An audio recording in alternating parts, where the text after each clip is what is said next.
So you can see I have the Nexus S7, Google Nexus 7, mounted up on my windshield. I don't know, you can see I've got it, I have this mount. I made a video about that some time back. Bought this mount for $11 on Amazon.com, and it's a neat mount because of the way it works. See, I can simply, to take it out, all I have to do is that, and it's released, but to put it back in there, I just push down and it's back in there, and it holds it extremely securely. I never have to worry about it falling off because of a bumpy road. It's really attached, that suction cup really attaches it securely. So what I wanted to show, as I'm driving down the road, of course the Nexus 7 has an integrated GPS chip, and so therefore, because of that, I am able to use the Google Maps, make use of the Google Maps as well as the Google Navigation. And so I'll show you right here. There's the Google Navigation, and so this is actually my current location. So if I kind of zoom in, you can kind of see that that's pretty much where I am parked right now, waiting to unload at this place right next door. Sort of parked outside their gate right here. And so this is very useful to have the satellite view, especially if I'm going to a place I've never been before. I can just quickly take a look at it. I can determine, well, how would I get there? You know, I can come down such and such a road, those types of things. And then once I'm there, I can kind of, you know, pretty much figure out, well, what's the layout of the place? That's the driveway that I would want to enter in, so on and so forth. And so it's very useful in that regard to be able to do that, you know. Or if I'm actually in a big place, a big warehouse, let's say, with large grounds, then I can actually see my symbol sort of moving as I drive around in it. And so that's actually very useful.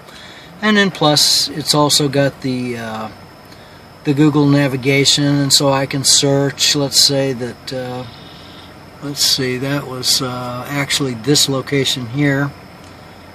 So that was a bad choice to make. Let's see, let's try, well, I don't have let's try something different here. I wasn't prepared, didn't expect to do this, so we'll try this. Let's just type in the city. We'll say Atlanta, Georgia. Okay, there it is. So it made the suggestion Atlanta, Georgia. So there's Atlanta, Georgia. And if I tap on the little sign right there, it asks me, you know, navigation, and so I say go, and getting driving instructions. And so it's got the instructions. I can scroll through them right there. Or if I just hit the little navigation icon, it starts up the Google Maps navigation, and it actually Southwest. It actually speaks turn by turn instructions, and so that's actually very useful. So let's go ahead and well, before I get out of that, I can show you. See, it shows you the route. So there would be the route from here to Atlanta, and it says it's 520 miles, and it's guessing 8 hours and 8 minutes, which that's faster than what my truck would go. And then you can, they will show you like alternative routes. That one would be 516 miles, and that one would be 516 miles. So there's a couple of alternative routes. They're all three 516 miles. All three alternative routes are the same mileage, which is interesting. So that's actually very useful.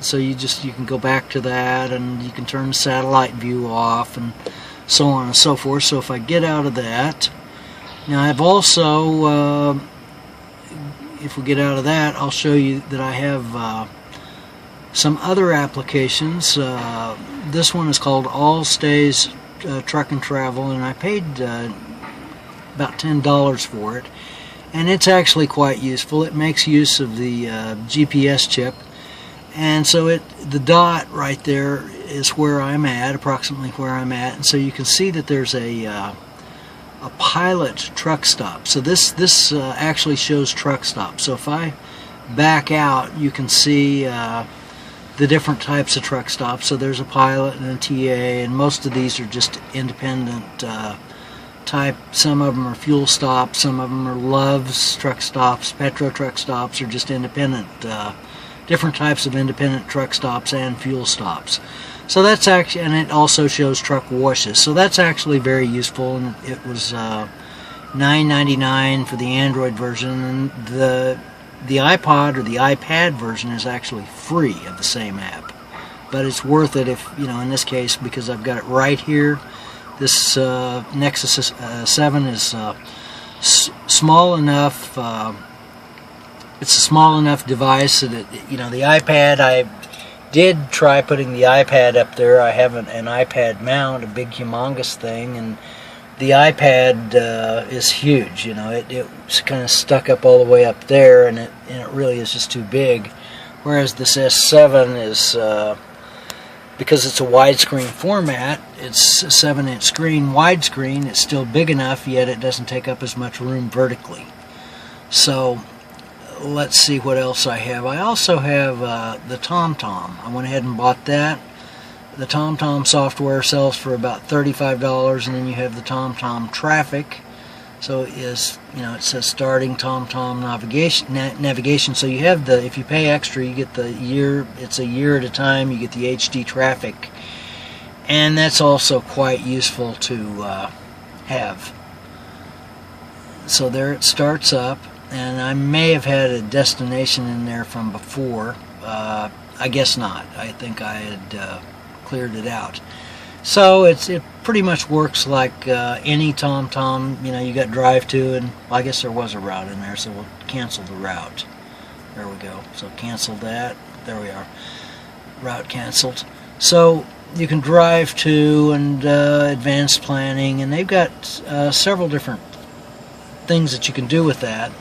So, and it's pretty much gives you a lot of the advanced functionality that you get in some of the higher end TomTom actual GPS units, but it actually works better running on a Nexus 7 than it does in the actual TomTom units.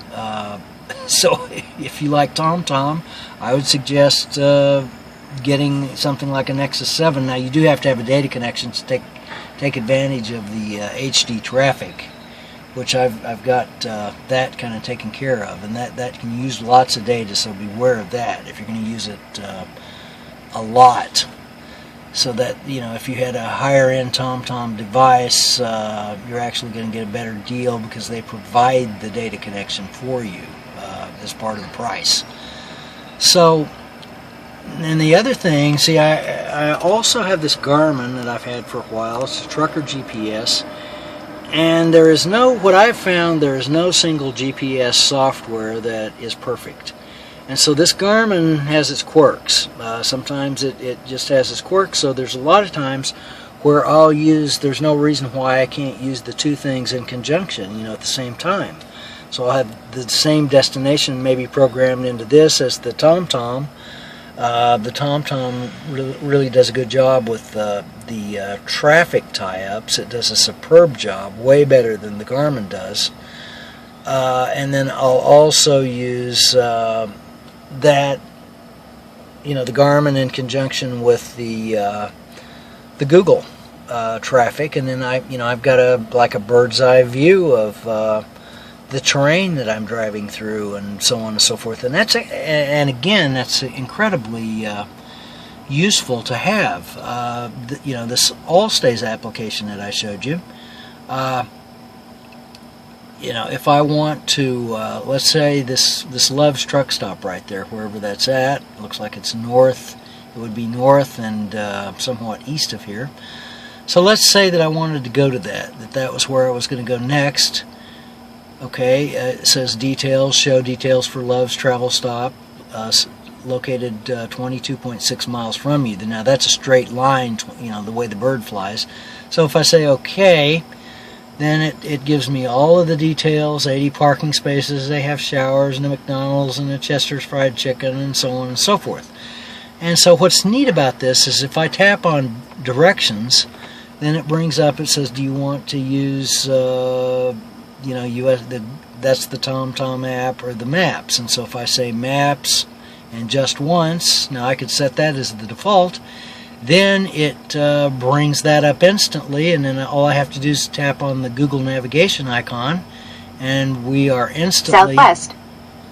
We are instantly in the Google navigation. And so then if I tap on the route, it's showing me that I would have to go back to the east on Interstate 64 to the junction of 77, and then north on 77.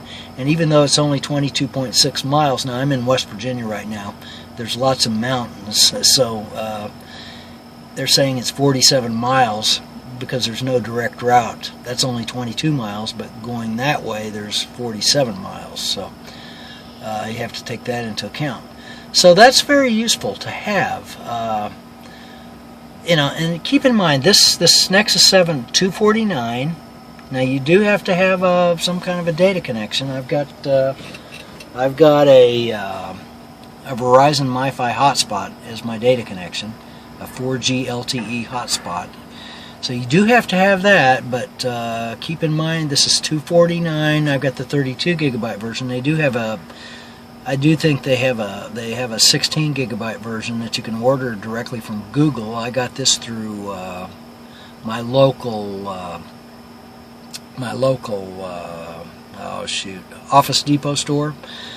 But they do have one, a 16 gigabyte version that you can order from Google. I think it's priced at $199, and the prices may end up dropping as they come up with newer devices, because that always seems to happen. So this is very nice. You know, it seems to have plenty of processor horsepower, and it just works really well. I'm really pleased with it. I'm finding that I do have an iPad here with me in the truck. It's actually sitting right there in the bag. There's the iPad. But what I'm finding is that since the few months that I've had this Nexus 7, I am using this Nexus 7 all the time, not only for applications like this, but also reading applications, and you know, to read with or watch videos on, or browse the internet, do things like the Flipboard, you know, the reader applications. This is just a handy size, a very handy size to have, as opposed to the iPad. Now the iPad seems very clunky. So anyway, I wanted to show that this thing is incredibly, as I say, it's incredibly useful, and I'm very pleased with how it's working out for me.